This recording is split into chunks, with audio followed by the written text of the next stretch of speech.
Okay, this is the first episode of my new series reviewing every first move in chess. So every, basic, super basic opening in chess. Let's get started. So today's episode is about the sodium attack, also known as the Durkin opening or Durkin attack.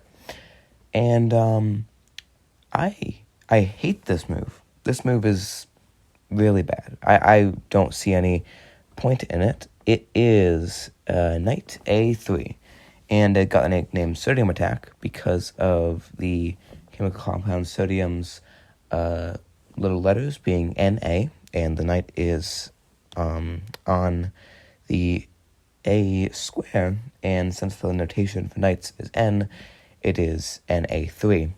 So this opening doesn't really have anything, really.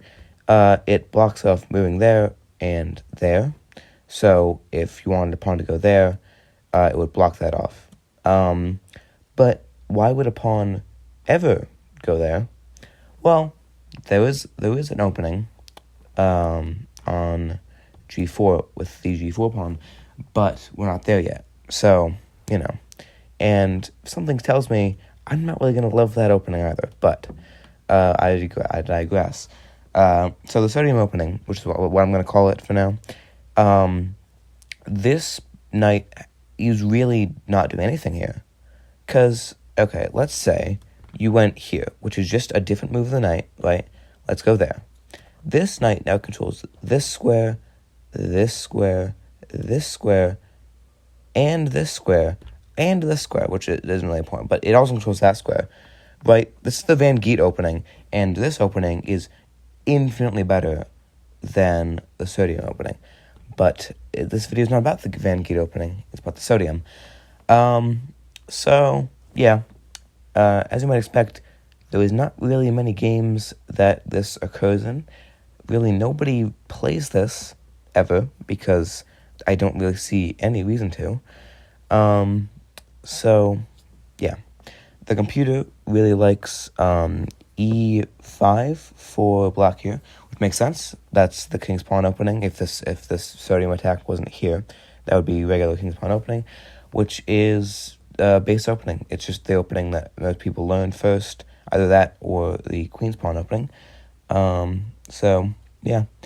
After this, it is the computer saying most likely what you should do is here. For some reason, I don't really know why they should just e3 instead of e4, but e4 is the next move suggested. So it kind of depends on what Stockfish is feeling at any given moment. But regardless, either of those moves get your queen out and get your bishop out in the future. So yeah.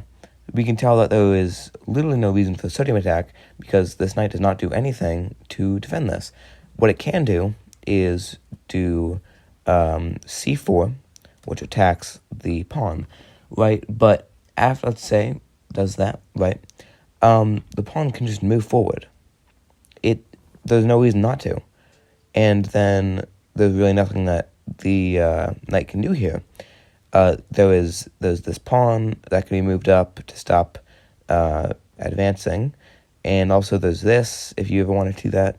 I don't know why you would, but yeah, sodium attack, don't like it at all. I don't think there's really any need to do it, but yeah. So there is one variation of this. It is the Durkin gambit, right? So there is e5 now, which is the recommended computer move. And there's then knight c4. And then there is knight c6. After that, there is e4. And then f5. And this is the Durkin gambit, which is interesting. I really don't get this, right? Because obviously white is attacking this pawn and this pawn at this point, and this pawn being attacked there.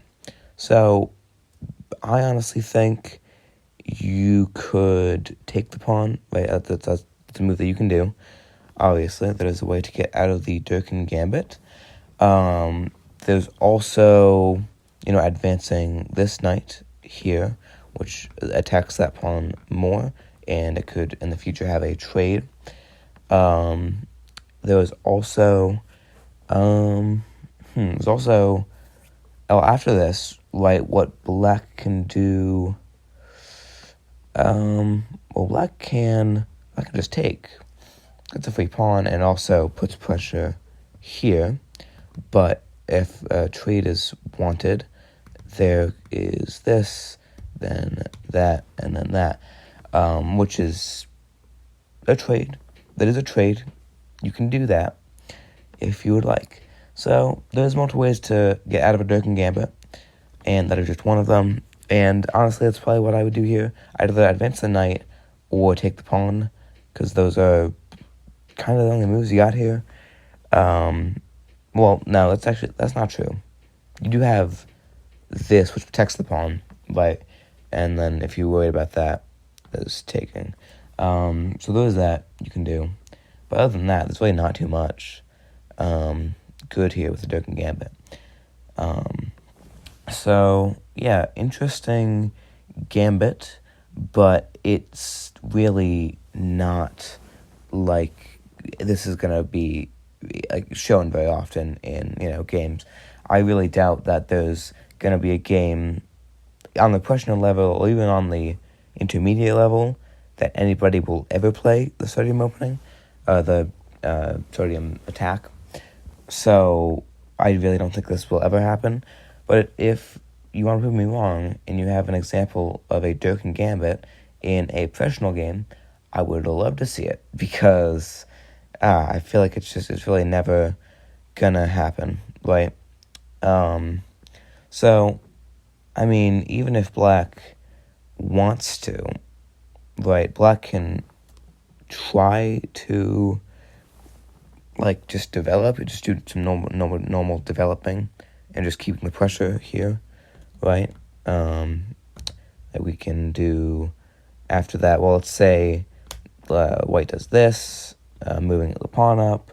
We can even develop more and also protect that pawn, like by moving this queen, perhaps, if you want to, because that protects both of the pawns and also the knight. And then, after that, there is check here, right, obviously, but then there's that, so there's not really a reason to check. And there's also, since if the queen is there, it's a free knight anyway. But if you perhaps set up something in the future where you had, maybe you would move this up, and then that, you move the pawn up, then move the bishop out, and then do check, and if this queen wasn't here, so, I see that as a possible opportunity, but honestly, overall, the sodium attack / Durkin opening, I really don't see much here with it. So, honestly, if you're beginning to play chess, or even intermediate level trying to learn new openings, really don't play this. There's really no reason to. Unless you are doing a tournament where only Durkin openings are allowed, never play this opening. Why would you ever be in that situation in the first place? But if you are in that situation, do a Durkin gambit. That's probably what's going to happen with most of the games there at this hypothetical tournament. But yeah, in normal gameplay, there's really never a reason to play the sodium opening, and I will certainly not be using it in my play. So yeah, that was the sodium opening. Hopefully you enjoyed. I certainly did not, because that was a very bad opening.